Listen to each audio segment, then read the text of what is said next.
apakah adil anaknya menderita juga karena dosa seorang tua? Sungguh, Prabowo adalah wujud pemimpin negara yang sangat mengayomi koruptor, bukan rakyat.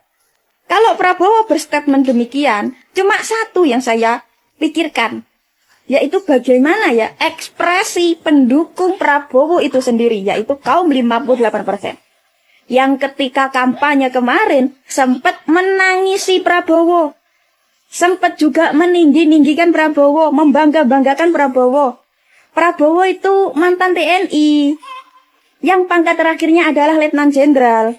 Berarti Prabowo itu lebih tegas, lebih berani daripada Ganjar atau Anies.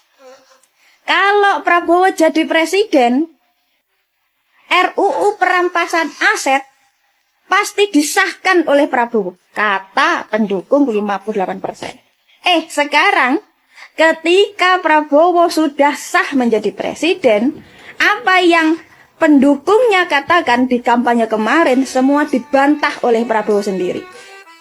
Sekarang Prabowo lebih mendukung, lebih memihak, lebih melindungi koruptor dibanding merealisasi statement-statement pendukungnya sendiri. Dan sejujurnya, setelah mendengar statement Prabowo yang seperti ini, saya sebagai pendukung Ganjar sama sekali tidak kaget. Kenapa? Karena saya sudah menduga ketika Prabowo menang atau menjadi presiden, Prabowo nggak bakalan merugikan koruptor. Atau bahkan mengesahkan yang namanya RUU perampasan aset. Dan sekarang terbukti. Nah, sekarang saya kembalikan kepada pendukung Prabowo, kaum 58%. Apakah statement Prabowo yang demikian atau kebijakan-kebijakan yang udah diambil Prabowo sudah memenuhi ekspektasi kalian? Sudah memenuhi harapan kalian? Sudahkah seperti itu? Monggo komen di bawah. Oh, jadi ini jawaban Pak Prabowo soal perampasan aset. Ini tuh jawabannya. Soal aset koruptor disita, apakah adil anaknya menderita? Hah? Apakah adil anaknya menderita? Yang jadi korban itu siapa sih? Koruptor. Iya. Jadi selama ini kalian itu cuma memikirin nasib dari anak koruptor dibandingkan anak-anak bangsa korban para koruptor. Itu yang selama ini kalian pikirkan. Pantasan undang-undang perampasan aset tidak pernah disahkan. Jangankan disahkan, dirancang aja kagak. Kepikiran juga kagak, kan? Jadi curiga nih. Jangan-jangan temannya Pak Wowo ini banyak koruptor. Iya nggak sih? Hah? Ini kok pemikiran Pak Prabowo semakin gelap ya. Seperti kondisi negeri ini yang semakin kesini semakin gelap.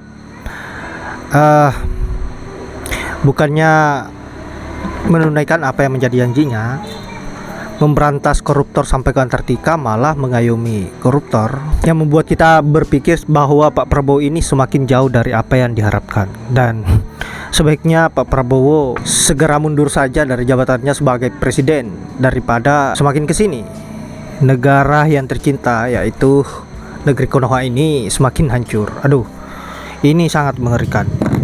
Nah, sahabat-sahabat, baiknya kita lanjut dulu komentar yang sangat cerdas dari Nyai Widya. Saya kira sangat cocok buat Pak Prabowo. Kualitasnya sebagai presiden yang sangat bobrok dan sangat pas jika netizen mengatakan bahwa presiden ini adalah presiden omon-omon. Untuk itu langsung saja ke videonya. Kadang-kadang orang terlalu pinter nggak jadi apa-apa. Contoh Bapak itu sendiri terlalu pinter menata kata. Pertama, omon-omon. Food estate, nanam singkong tumbuh jagung, itu kan kepinteran, terlalu pinter, ya dah. Nah terus kemarin ada wawancara tuh, saking pinternya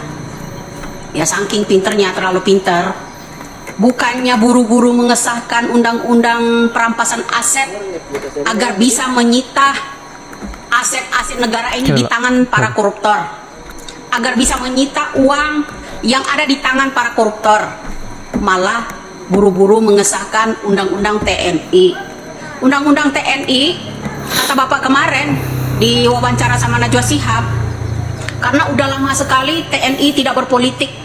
Bukannya TNI itu pengayom bangsa ini, menjaga negara ini, netral, polisi juga begitu. Nah terus yang namanya kepolisian katanya ada batasan-batasan usia. Terus kemarin calon calon presiden dan wakil presiden itu ada batasan-batasan nggak?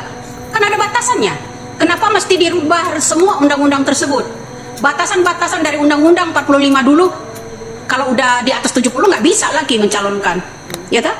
Kemudian di bawah 40 juga nggak bisa mencalonkan wakil ataupun presiden. Itu karena ini ada hal tertentu yang kalian ingin gapai, maka dilanggarlah semua konstitusi tersebut.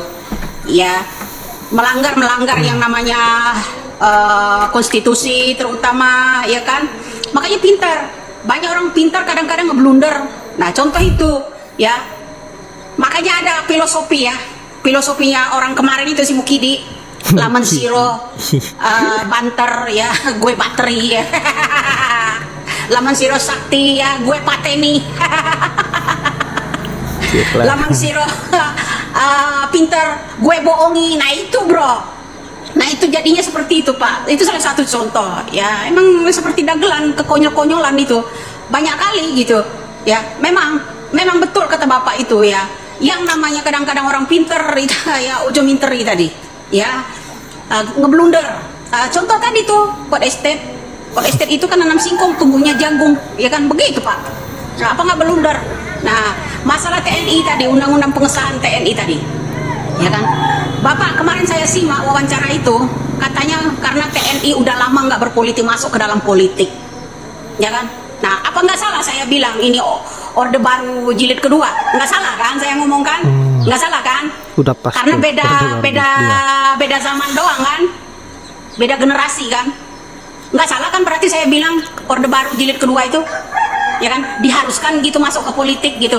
Terus nanti TNI itu akan merebut kursi-kursi di kementerian dong, ya. Terus sementara polisi-polisi nanti merebut juga di sana, di bagian kejaksaan, di bagian segala macam gitu, ya kan? Nah, banyak sekali yang begini, apa kepercayaan masyarakat, ya, khususnya di negara kita ini, Pak, ya. Orang-orang terlalu pinter ini, pinter pertama ya. Orang-orang yang sangat pinter ini, pinter ngeles. Contoh itu, dulu ada Pak Luhut.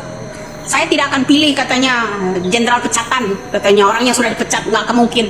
Nah kemudian dia menjilat lagi tuh, dia bilang saya katanya pilih Wowo katanya karena dia yang terbaik, ya kan? Itu bro, karena apa? Ya itu tadi, kadang-kadang banyak orang pintar jadi penjilat. Seperti itu Pak, yang banyak di Indonesia itu. Karena orang pintar banyak jadi penjilat sekarang ini, ya kan? Bukan kadang-kadang lagi, memang nyata. Ya orang pinter, kadang-kadang orang pinter nggak bisa jadi apa-apa, jadi penjilat. Itu yang lebih bagus kan? Apa yang udah diperbuat untuk negara ini?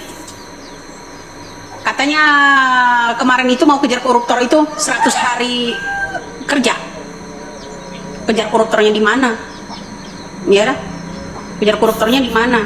Semuanya tenggelam. Yang diburu-buru bukannya undang-undang pengesahan aset, malah yang diburu pengesahan undang-undang TNI.